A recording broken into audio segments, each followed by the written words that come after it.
let P denote prime number and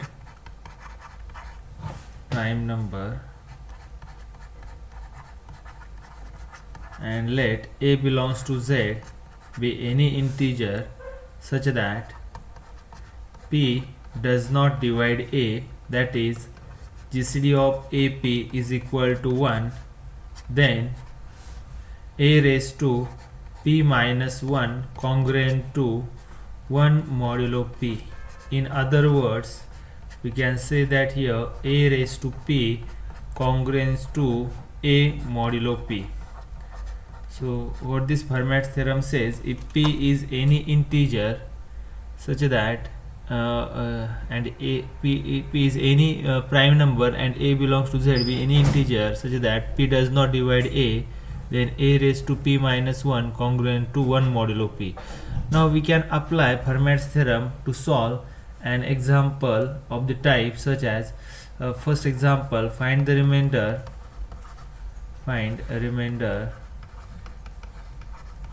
when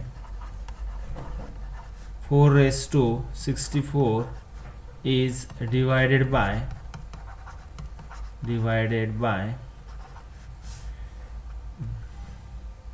7. Now here we want to divide the number 4 raised to 64 by 7, and then we want to determine what is the remainder when we divide 4 raised to 67 by 7. Now here A is 4, P is 7, then by using Fermat's theorem A raised to P minus 1 congruent to 1 modulo P, and therefore 4 raised to 7 minus 1 congruent to 1 modulo 7. Now next, if we simplify this, then this is equal to 4 raised to 6. This implies 4 raised to 6 congruent to 1 modulo 7. Now we want to determine 4 raised to 64. So if we take the 4 raised to 6 raised to 10, then 4 raised to 6 raised to 10 congruent to 1 raised to 10 modulo 7.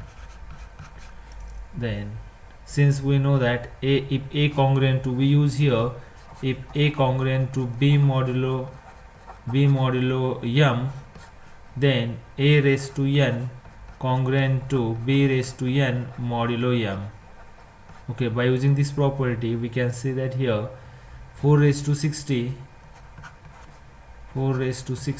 congruent to 1 modulo 7. Say this is equation number 1.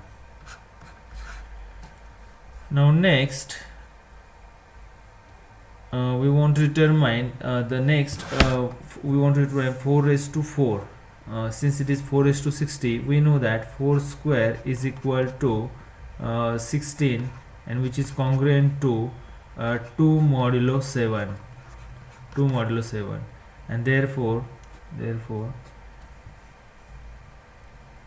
here from this we can write 4 square congruent to 2 modulo 7. If we square on both sides, then we get 4 raised to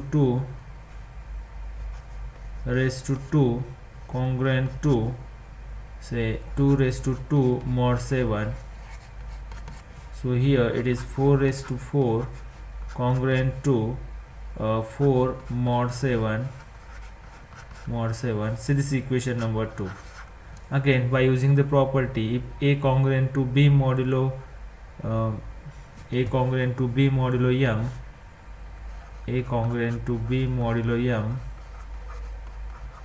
and C congruent to D modulo m, then A plus C congruent to B plus D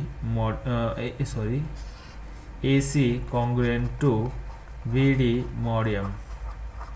By using this property, we can see that from equation 1 and 2, from equation 1 you can see here equation 1 equation, from equation 1 we can say that 4 raised to 60 congruent to 1 modulo 7, and from equation number 2 4 raised to 4 congruent to 4 modulo 7.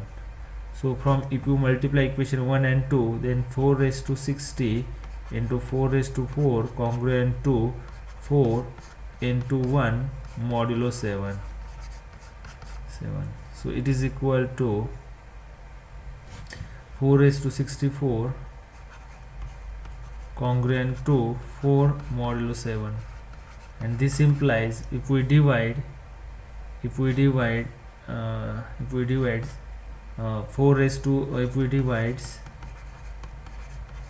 4 raised to 64 by 7, then the remainder is